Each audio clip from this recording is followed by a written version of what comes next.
भारत में कई समाज या जाति के कुल देवी और देवता होते हैं। इसके अलावा पितृदेव भी होते हैं। भारतीय लोग हजारों वर्षों से अपने कुल देवी और देवता की पूजा करते आ रहे हैं। कुल देवी और देवता को पूजने के पीछे एक गहरा रहस्य है जो बहुत कम लोग जानते होंगे। आइए जानते हैं कि सभी लोगों के कुल देवी देवता अलग अलग क्यों होते हैं और उन्हें क्यों पूजना जरूरी होता है। जन्म, विवाह आदि मांगलिक कार्यों में कुल देवी या देवताओं के स्थान पर जाकर उनकी पूजा की जाती है या उनके नाम से स्तुति की जाती है। इसके अलावा एक ऐसा भी दिन होता है जबकि संबंधित कुल के लोग अपने देवी और देवता के स्थान पर इकट्ठा होते हैं। जिन लोगों को अपने कुल देवी और देवता के बारे में नहीं मालूम है या जो भूल गए हैं, वे अपने कुल की शाखा और जड़ों से कट गए हैं। सवाल यह है कि कुल देवता और कुल देवी सभी के अलग अलग क्यों होते हैं। इसका उत्तर यह है कि कुल अलग है तो स्वाभाविक है कि कुल देवी देवता भी अलग ही होंगे। दरअसल हजारों वर्षों से अपने कुल को संगठित करने और उसके इतिहास को संरक्षित करने के लिए ही कुल देवी और देवताओं को एक निश्चित स्थान पर नियुक्त किया जाता था। वह स्थान उस वंश या कुल के लोगों का मूल स्थान होता था। मान लीजिए कोई व्यक्ति गुजरात में रहता है लेकिन उसके कुल देवी और देवता राजस्थान के किसी स्थान पर हैं। यदि उस व्यक्ति को यह मालूम है कि उसकी कुल देवी और देवता उक्त स्थान पर है तो वह वहां जाकर अपने कुल के लोगों से मिल सकता है।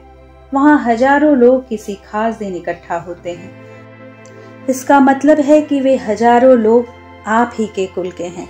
हालांकि कुछ स्थान इतने प्रसिद्ध हो गए हैं कि वहां दूसरे कुल के लोग भी दर्शन करने आते हैं। उदाहरण के लिए आपके परदादा के परदादा ने किसी दौर में कहीं से किसी भी कारणवश पलायन करके जब किसी दूसरी जगह रैन बसेरा बसाया होगा तो निश्चित ही उन्होंने वहां पर एक छोटा सा मंदिर बनाया होगा जहां पर आपके कुल देवी और देवता की मूर्तियां रखी होंगी।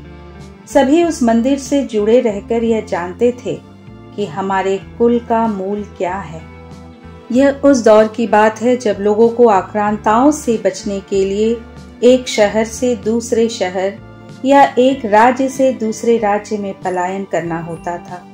ऐसे में वे अपने साथ अपने कुल और जाति के लोगों को संगठित और बचाए रखने के लिए वे एक जगह ऐसा मंदिर बनाते थे जहां पर कि उनके कुल के बिखरे हुए लोग इकट्ठा हो सके। पहले ये होता था कि मंदिर से जुड़े व्यक्ति के पास एक बड़ी सी पोथी होती थी जिसमें वह उन लोगों के नाम, पते और गोत्र दर्ज करता था जो आकर दर्ज करवाते थे। इस तरह एक ही कुल के लोगों का एक डेटा तैयार हो जाता था। यह कार्य वैसा ही था जैसा कि गंगा किनारे बैठा तीर्थ पुरोहित या पंडित आपके कुल और गोत्र का नाम दर्ज करते हैं। आपको अपने परदादा के परदादा का नाम नहीं मालूम होगा लेकिन उन तीर्थ पुरोहित के पास आपके पूर्वजों के नाम लिखे होते हैं। इसी तरह कुल देवी और देवता आपको आपके पूर्वजों से ही नहीं जोड़ते बल्कि वह वर्तमान में जीवित आपके कुल खानदान के हजारों अनजान लोगों से भी मिलने का जरिया भी बनते हैं। इसीलिए कुल देवी और कुल देवताओं को पूजने का महत्व है। इससे आप अपने वंश वृक्ष से जुड़े रहते हैं और यदि यह सत्य है कि आत्मा होती है और पूर्वज होते हैं तो वे भी आपको कहीं से देख रहे होते हैं। उन्हें यह देखकर अच्छा लगता है और वे आपको ढेर सारे आशीर्वाद देते हैं। अब फिर ये समझे कि प्रत्येक हिंदू परिवार किसी न किसी देवी देवता या ऋषि के वंशज से संबंधित है। उसके गोत्र से यह पता चलता है कि वह किस वंश से संबंधित है। मान लीजिए किसी व्यक्ति का गोत्र भारद्वाज है तो वह भारद्वाज ऋषि की संतान है। कालांतर में भारद्वाज के कुल में ही आगे चलकर कोई व्यक्ति हुआ और उसने अपने नाम से कुल चलाया तो उस कुल को उस नाम से लोग जानने लगे। इस तरह हमें भारद्वाज गोत्र के लोग सभी जाति और समाज में मिल जाएंगे। हर जाति वर्ग किसी न किसी ऋषि की संतान है और उन मूल ऋषि से उत्पन्न संतान के लिए वे ऋषि या ऋषि पत्नी कुलदेव व कुलदेवी के रूप में पूज्य हैं। इसके अलावा किसी कुल के पूर्वजों के खानदान के वरिष्ठों ने अपने लिए उपयुक्त कुल देवता अथवा कुल देवी का चुनाव कर उन्हें पूजित करना शुरू कर दिया और उसके लिए एक निश्चित जगह एक मंदिर बनवाया ताकि एक आध्यात्मिक और पारलौकिक शक्ति से उनका कुल जुड़ा रहे और वहां से उसकी रक्षा होती रहे। कुल देवी या कुल देवता कुल या वंश के रक्षक देवी देवता होते हैं। ये घर परिवार या वंश परंपरा के प्रथम पूज्य तथा मूल अधिकारी होते हैं। इनकी गणना हमारे घर के बुजुर्ग सदस्यों जैसी होती है, अतः प्रत्येक कार्य में इन्हें याद करना जरूरी होता है। ऐसे अनेक परिवार हैं जिन्हें अपने कुल देवी या देवता के बारे में कुछ भी नहीं मालूम है। ऐसा इसलिए है कि उन्होंने कुल देवी या देवताओं के स्थान पर जाना ही नहीं छोड़ा, बल्कि उनकी पूजा भी बंद कर दी है। लेकिन उनके पूर्वज और उनके देवता उन्हें बराबर देख रहे होते हैं। यदि किसी को अपने कुल देवी और देवताओं के बारे में नहीं मालूम है तो उन्हें अपने बड़े बुजुर्गों, रिश्तेदारों या पंडितों से पूछकर इसकी जानकारी लेनी चाहिए। ये जानने की कोशिश करनी चाहिए कि झडुला मुंडन संस्कार आपके गोत्र परंपरानुसार कहाँ होता है या जात कहाँ दी जाती है। यह भी कि विवाह के बाद एक अंतिम फेरा कहाँ होता है।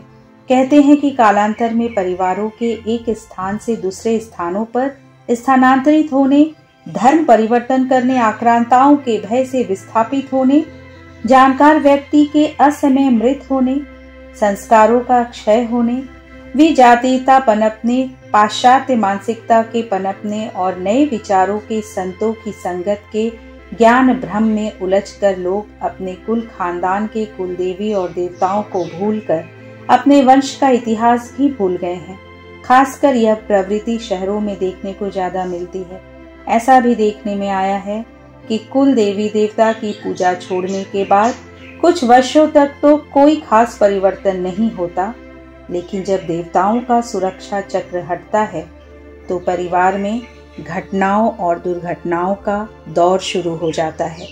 उन्नति रुकने लगती है, गृह कलह, उपद्रव व अशांति आदि शुरू हो जाती है।